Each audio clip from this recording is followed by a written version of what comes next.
Break के बाद आप सभी का एक बार फिर से स्वागत है। समाचार प्लस पर हम सबसे बड़े खुलासे में चर्चा कर रहे हैं और चर्चा में 3 मेहमान हमारे साथ हैं। बीजेपी नेता सरावत खान साहब हमारे साथ हैं, आरटीआई कार्यकर्ता अशोक पाठक और दीपक मिश्रा आम आदमी पार्टी के मीडिया पैनलिस्ट हैं। दीपक साहब, आपकी पार्टी ने हमेशा 20,000 से 80,000 करोड़ के घोटालों की आवाज बुलंद की। ये मामला थोड़ा सा छोटा है लेकिन बड़ा इस मयार पर है, क्योंकि इसमें जिनका नाम आ रहा है वो देश के केंद्रीय रक्षा राज्य मंत्री हैं। आपकी पार्टी इस मामले में किस तरीके से आवाज उठाएगी, किस तरीके से लेगी और किस तरीके से इसे जनता के बीच में ले जाएगी? ना बिल्कुल, इस पर भी आवाज उठाई जाएगी और आवाज आज से 4-5 दिन पहले जब ये सब कुछ हुआ तो उस सब पर कार्रवाई भी चालू हुई है और आने वाले दिनों में उसकी रूपरेखाएं भी सामने आ जाएंगी आपके। लेकिन ऐसा नहीं है कि सिर्फ बड़े ही घोटालों को या बड़े ही प्रकरणों का खुलासा हुआ है। बहुत से ऐसे स्थान हैं, बहुत से अलग अलग छोटे छोटे स्थान हैं जहां पर कई छोटे खुलासे भी हुए हैं। वो उन खुलासों का शायद स्तर ऐसा नहीं रहा हो कि वो मीडियाओं में इतने ज्यादा हाईलाइटेड रहे हों, लेकिन पूरे देश का ये भी जाता है कि आम आदमी पार्टी और अरविंद केजरीवाल अक्सर उन्हीं मामलों में हाथ डालते हैं जिससे वो मीडिया में हाइप कर सकें, मीडिया में आ सकें। देखिए, मैं आपको सबसे पहले तो ये बता दूं कि जनरली मीडिया आम आदमी पार्टी को अरविंद केजरीवाल ही देखता है, जबकि आम आदमी पार्टी पूरे देश के अंदर में इस समय बहुत से ऐसे लाखों वॉलंटियर्स हैं जो अपने अपने स्थानों पर काम कर रहे हैं। दिल्ली चुनाव के रिजल्ट के बाद बहुत से दिल्ली चुनाव के रिजल्ट से करीबन 2 साल पहले से काम करते हुए बहुत से वॉलंटियर्स। तब तो आम आदमी पार्टी का वजूद भी नहीं था साहब। हाँ, उससे पहले भी हम लोग काम कर रहे थे और जब आम आदमी पार्टी का वजूद बन गया तब भी हमारा काम यही था। और उसके बाद में बहुत से ऐसे काम हैं जो कि राजस्थान भर में भी हुए और देश भर में बहुत से ऐसे काम हैं। उनका ये जरूर हो सकता है कि उन प्रकरणों का वजूद इतना बड़ा ना रहा हो कि उसको मीडिया की तवज्जो मिली हो, लेकिन ऐसे बहुत से प्रकरणों का हल हुआ है और इसी वजह से पूरे देश के अंदर में जनता हमारे साथ जुड़ाव में है। ऐसा नहीं है कि सिर्फ और सिर्फ बड़े प्रकरणों पर ही काम हुआ है। ये प्रकरण हमारे सामने में अभी आया है, अब इस प्रकरण पर भी कार्रवाई चालू हो रही है और इसकी भी रूपरेखा आप कुछ दिनों में सामने देखेंगे किस प्रकार से हम करेंगे। तो सारी चीजें हैं, ऐसा कुछ नहीं है कि हम बड़े और हर एक जमीन से जुड़े हुए। ये प्रकरण आपके सामने अभी आया है, लेकिन इसकी फाइल 2012 में दी थी पाठक साहब ने जाकर अरविंद केजरीवाल। हाँ बिल्कुल, मैंने जैसा आपको पहले बताया कि बहुत सारे ऐसे प्रकरण हैं जो वहां पर अभी भी और हैं। सिर्फ ये एक नहीं, मैं कहूंगा बहुत से ऐसे प्रकरण हैं और उन सब की वेरिफिकेशन हो पाना, उनका प्रोसेस हो पाना अभी कंप्लीट नहीं हो पाया होगा। तो बहुत सा काम है और गिनती के लोग थे। आज जाकर कहीं कुछ संख्या बढ़ी है, कुछ लोग हुए हैं, पूरे देश के अंदर में जागरूकता बनी है पिछले 1-1.25 साल के अंदर में, तब जाके इस काम को इस स्तर तक लेकर आया गया है। और हम जन लोकपाल बिल की मांग किस लिए कर रहे थे? इसलिए तो कर रहे थे कि ऐसे जो भी प्रकरण हो उनका हाथों हाथ फैसला हो जाए। और मैं यहाँ पर एक बात कहना चाहूंगा कि हम आम आदमी पार्टी ने इस प्रकरण को उठाया नहीं उठाया, ये दूसरा सवाल है। पहला सवाल यह है कि 2004 में जब ये प्रकरण सामने आया और इस प्रकरण के उन अफसरों पर जिन्होंने की किसी के दबाव में आकर कार्रवाई की, उन पर तो हाथों हाथ फैसला ले लिया गया और उनको सजा भी दे दी गई। लेकिन मूल इस प्रकरण का जो जिम्मेवार व्यक्ति है वो आज भी वहीं बैठा है और दोबारा से ऐसे प्रकरणों को अंजाम दे रहा है। तो मैं उस सरकार से ये सवाल पूछना चाहूंगा कि ऐसा उस समय उन के साथ में क्यों नहीं किया गया जो इसके मूल जिम्मेवार थे? सिर्फ उन अफसरों के साथ ऐसा क्यों हुआ? आज पूरे 5 साल इनकी गवर्नमेंट रहने वाली है। अभी इन्होंने कहा कि जरूर इस गवर्नमेंट के अंदर में होगा। ये बातें हमारे साथ में होती चली जाती है, हम देखते हैं। बीजेपी गवर्नमेंट निकल जाएगी तो कुछ नहीं होगा। अशोक गहलोत जी वसुंधरा जी के लिए बोलते रहे दुनिया भर की बातें, लेकिन एक भी प्रकरण ऐसा नहीं लेकर आ पाए सामने। अब वसुंधरा जी ने बोला, फिर उसके बाद अशोक गहलोत जी। तो कहीं ना कहीं हम बिल्कुल अच्छे से जानते हैं कि एक दूसरे के आपस में कहीं कुछ ऐसा नहीं कर सकते। इसीलिए हम जन लोकपाल बिल की मांग कर रहे थे कि एक सशक्त जन लोकपाल बिल आएगा तो ना तो बीजेपी ना कांग्रेस और किसी दूसरी राजनीतिक पार्टी की नहीं चलेगी और वहां पर आम जनता के हाथ में अगर ये सब कुछ होगा तो बहुत लगता है। सलावत खान साहब, आपके तमाम जो आरोपों, आपकी बातों से मुतमईन, सेटिस्फाइड रहते हुए तभी खामोश हैं? जी नहीं, ये मैं आपको बताऊं, जैसे आज वसुंधरा जी माननीय मुख्यमंत्री जी के खिलाफ कमेटी भी बनाई, सब कुछ बनाई, वहां तक कुछ था भी नहीं। मतलब क्या, अगर था नहीं तो 4 कर्मचारियों को किस बिना पे सजा दे दी गई? नहीं, वो मैडम के बारे में बता रहे थे ना कि उनके खिलाफ उन्होंने कुछ अशोक गहलोत जी लिखा था। नहीं, वो ये कह रहे हैं कि इच्छा शक्ति की कमी थी या कोई और मसला था।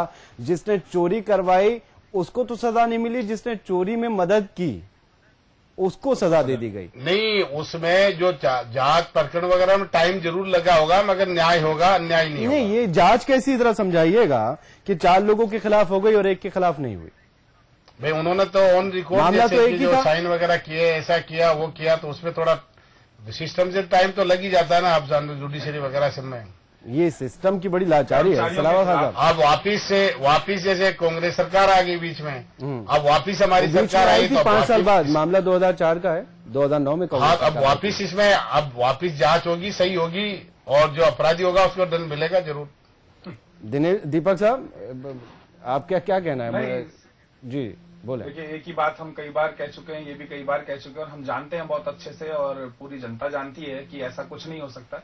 और बीजेपी और कांग्रेस दोनों आपस में एक दूसरे को बचाने का काम करते हैं सिर्फ और सिर्फ ये लोग बाहर रहकर एक दूसरे के दुर्विरोधी बने रहते हैं, लेकिन जब ये संसद और विधानसभा के अंदर होते हैं तो ये दोनों एक साथ हैं और सब कुछ मिल बैठकर ही वहां पर इन लोग अपने लिए पास करते हैं और अपने हितों के ही काम करते हैं। हमने दिल्ली के अंदर बहुत अच्छे से देखा है अभी किस प्रकार से बीजेपी, कांग्रेस, जेडीयू आपस में मिल गए ये सब के सब।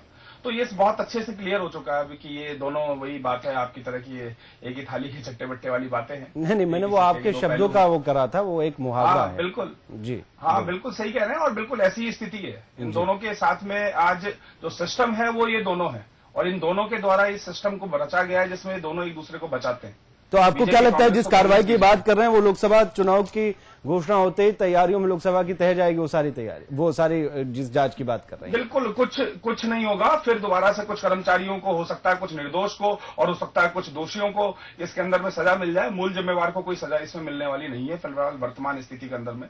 मुझे ऐसा नहीं लगता है कि कुछ दिनों के अंदर में, क्योंकि प्रकरण सामने है, पिछले प्रकरण सामने हैं, उनके आरोप, उनके बिल्कुल जैसा कि पाठक साहब ने बताया कि उसके सारे सबूत बिल्कुल सामने चीख कर कह रहे हैं। उसके बावजूद कौन सा जांच और कौन सी कमेटी इनका 5 साल निकालेगी अभी वो देखने की बात आएगी हम सभी के सामने में। हम देखेंगे कि कौन सी कमेटी ऐसी बनाएगी जो 5 साल निकाल सके। अशोक साहब, आप भी दोनों नेताओं को सुन रहे हैं, करेंगे जांच कराएंगे, दूसरे कह रहे हैं हमें जांच पर भरोसा नहीं है, ये सरकार भी पिछली सरकार का अपना टर्म, अपना कार्यकाल पूरा करके चली जाएगी और जांच ऐसी रह जाएगी। अब जिस जांच की बात कर रहे हैं वो लोकसभा चुनाव की घोषणा के साथ ही पूरी जांच खत्म हो जाएगी। आप क्या कहेंगे पाठक साहब?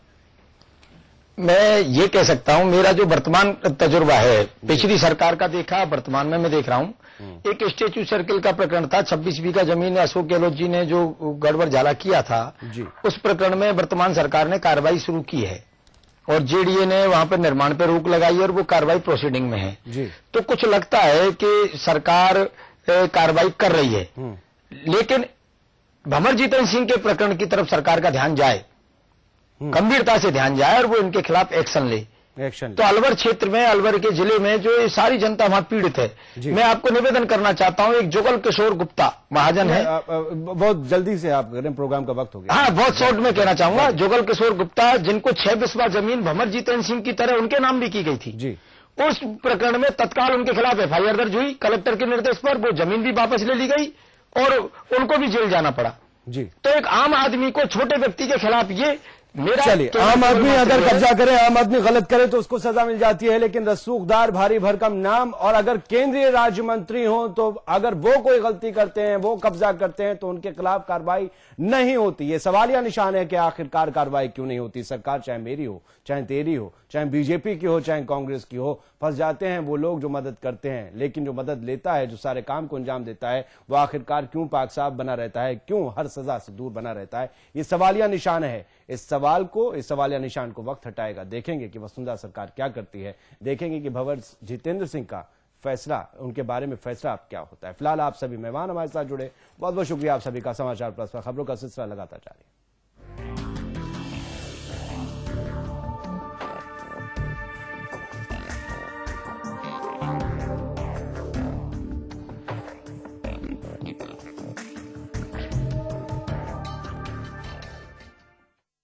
मौका माकूल है, उम्मीदें जवां हैं, क्योंकि मोदी की हवा है।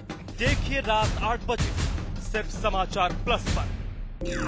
आखिर क्या करते हैं कामरूप कामाख्या में दुनिया भर के तांत्रिक? देखिए अघोर तंत्र, रविवार रात 9:30 बजे सिर्फ समाचार प्लस राजस्थान पर।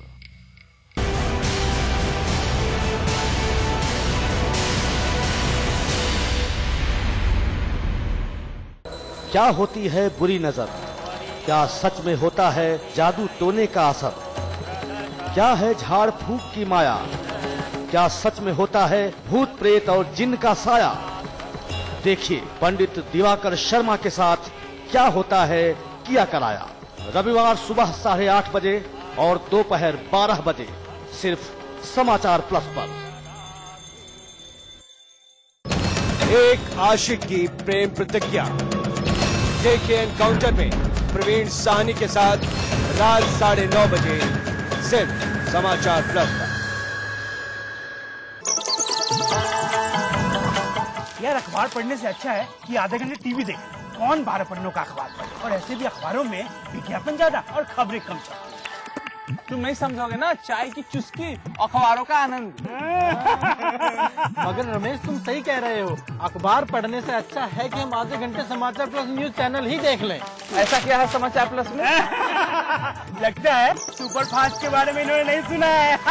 हर गली की खबर, हर मोहल्ले की खबर, हर शहर की खबर, और जो तेरा नया चक्कर चल रहा है ना, उसकी भी खबर। और वो भी 25 मिनट में 100 खबरें, जैसे खबरों की सुनामी आ गई हो। देखिए सुपर फास्ट 100 रोजाना शाम 5 बजे और रात 9 बजे सिर्फ समाचार प्लस पर। लंबी बीमारी के बाद बीजेपी के पूर्व अध्यक्ष बंगारू लक्ष्मण का निधन। हैदराबाद के अस्पताल में ली अंतिम सांस। समाचार प्लस का बड़ा खुलासा। केंद्रीय मंत्री जितेंद्र सिंह का एक और कारनामा आया सामने। अलवर में सेटलमेंट विभाग से गठजोड़ कर करोड़ों की जमीन कराई अपने नाम।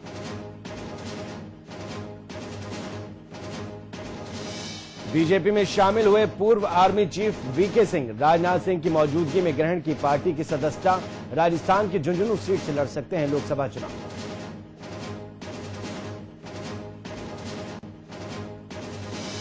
मिशन 25 में जुटी बीजेपी। जयपुर मुख्यालय में रायशुमारी का दौर जारी। कोटा, टोंक, सवाई माधोपुर और दौसा का लिया गया फीडबैक।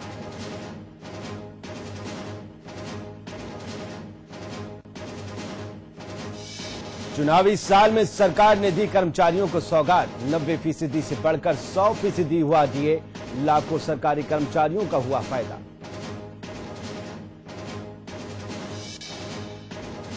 अभावग्रस्त गांवों की सरकार ने ली सुध। 10,225 गांव अभावग्रस्त घोषित। इन गांवों से नहीं होगी राजस्व वसूली।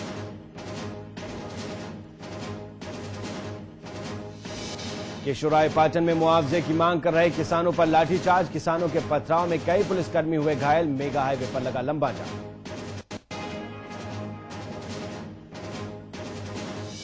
कोटा में दूषित पानी से बच्चे की मौत। उड़िया बस्ती में 10 महीने में पीलिया और उल्टी दस्त से 29 लोगों की गई जान। अब जागा प्रशासन, बस्ती में लगा कैंप। उदयपुर में 5 स्टार होटल मौर्य शेरेटन में आग लगने से मची अफरा तफरी। दमकल की 8 गाड़ियों ने पाया आग पर काबू। होटल में ठहरे थे कई विदेशी पर्यटक।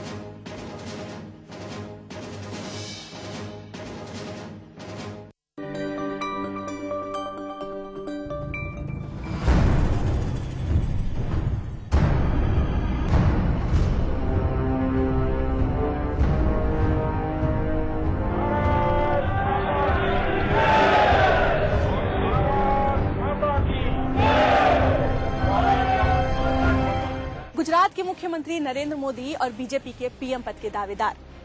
आधुनिक भारत के सबसे विवादास्पद नेता है, लेकिन अपने व्यक्तित्व से उन्होंने ऐसा तिलिस्म खड़ा किया है जो इससे पहले शायद ही कोई नेता कर पाया हो। जब वो अपनी रैली में अपनी एक एक पंक्ति के जुल्मे को उछालकर जनता की तरफ फेंकते हैं तो निश्चित ही इस जोश को शब्दों में नहीं बांधा जा सकता। क्या गरीब के घर में पैदा होना गुनाह है? नहीं। क्या पिछड़े समाज में पैदा होना गुनाह है? नहीं। क्या गरीबी में पलना गुनाह है? नहीं। पेट भरने के लिए मजदूरी करना गुनाह है? नहीं। क्या बचपन में माँ बाप के खुद के पेट को भरने के लिए अगर रेल के डिब्बे में चाय बेचनी पड़ी तो वो क्या गुनाह है? नहीं। अगर गुनाह है तो वो गुनाह मैंने किया।